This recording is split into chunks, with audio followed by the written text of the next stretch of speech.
She had exactly $2 in her pocket when the door slammed behind her. Not 200. Not even 20. Only 2. And at 72 years old, that sound didn't just mean she had been thrown out.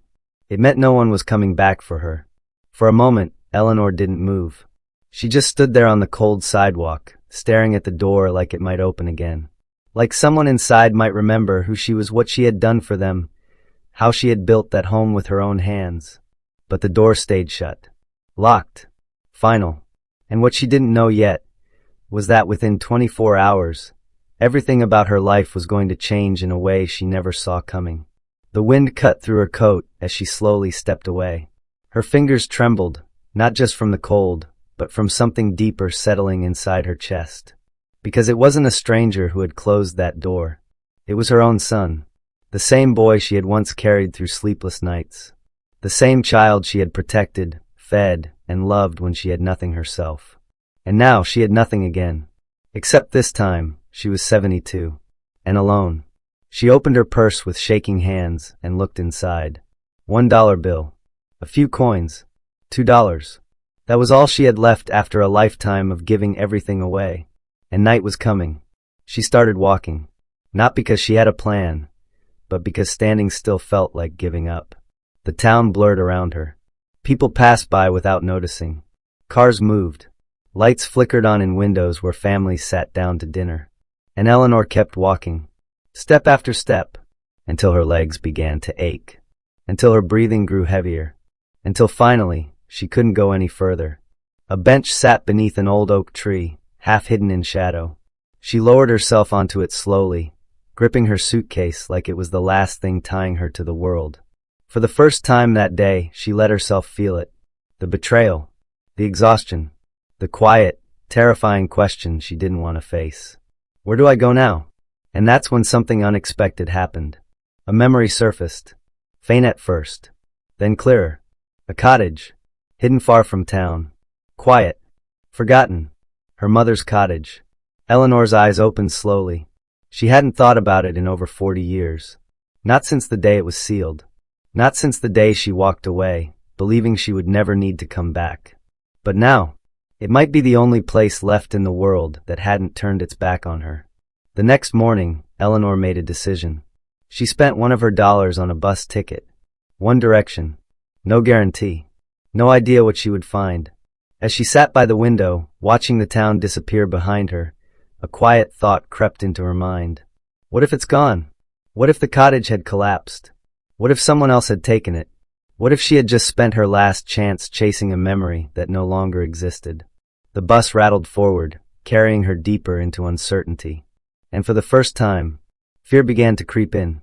Hours later, she stepped off at the final stop. The road ahead was long. Dirt. Overgrown. Silent. Exactly how she remembered it. She adjusted her grip on the suitcase and started walking. Each step felt heavier than the last. Branches brushed against her coat. The air smelled of damp earth and something old, something untouched. And with every step, memories returned. Her mother's voice. Soft. Calm. Certain. You'll always have a place to come back to, Eleanor. Eleanor swallowed hard. Because she hadn't believed that in a very long time. The walk stretched on. Too long. Too quiet. And then something felt wrong. The closer she got, the more a strange thought settled in her mind.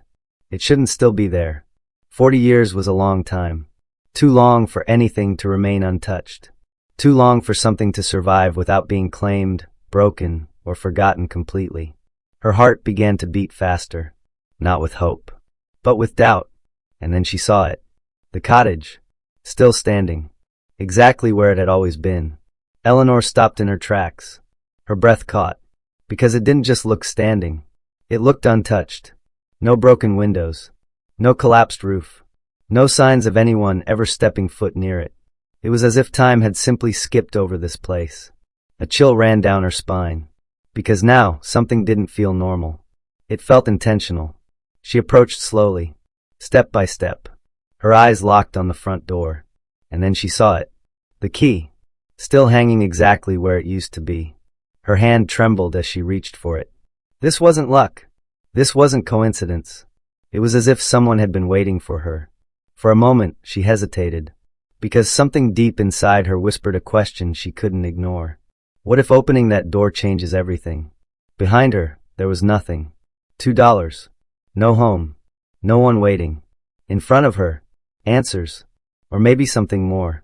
She slid the key into the lock and turned it. The door creaked open.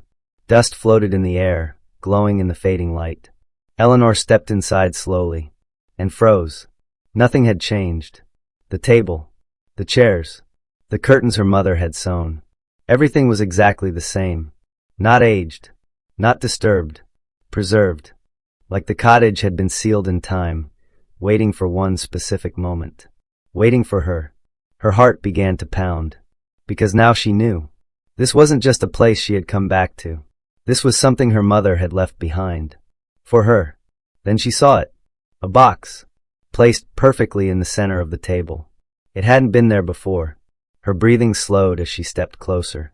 And that's when she noticed the note. Her name written across it. In her mother's handwriting.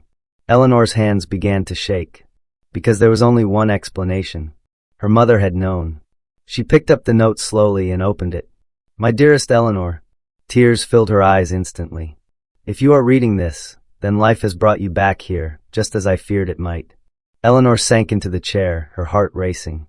I knew there would come a day when you might lose everything, when the world might turn colder than you ever imagined. A tear slipped down her cheek. So I made sure you never truly would. Her eyes moved to the box, and with trembling hands, she opened it. Inside were documents, carefully preserved, property papers, bank records, and then she saw the number. Her breath stopped. The account wasn't empty. It wasn't small. Her mother had been saving for years. Quietly, patiently, for this exact moment. Eleanor covered her mouth, unable to process what she was seeing. Because this wasn't just survival. This was security, a future. And then she found the final note, folded beneath everything else. She opened it slowly. This is not the end of your story, Eleanor. Her hands trembled. It is the beginning of the life you were always meant to have. Her vision blurred with tears. Don't go back to the people who forgot your worth. A deep breath caught in her chest. Stay. Live. Begin again. The silence in the cottage felt different now. Not empty. Not lonely. Full. Full of something she hadn't felt in years. Belonging. That night, Eleanor lit the fireplace. The flames flickered softly, filling the room with warmth that reached deeper than the cold ever had. She sat there, wrapped in an old blanket, the documents beside her, the weight of everything slowly settling in. Yesterday, she had nothing. $2. No home. No one. But today, she had something more powerful than everything she lost. She had a place that never abandoned her, a future she didn't expect, and proof that someone had loved her enough to prepare for the day the world would fail her. Outside, the night stretched on, cold and quiet. But inside the cottage, Eleanor sat a little straighter, breathed a little deeper, and for the first time in years, she allowed herself to believe something she thought was gone forever. That life wasn't over at 72. That losing everything had led her exactly where she was meant to be. And as the fire crackled softly in the silence, one truth settled firmly in her heart. They thought they had taken everything from her. But they were wrong. Because the one thing they couldn't take was the life waiting for her behind that door.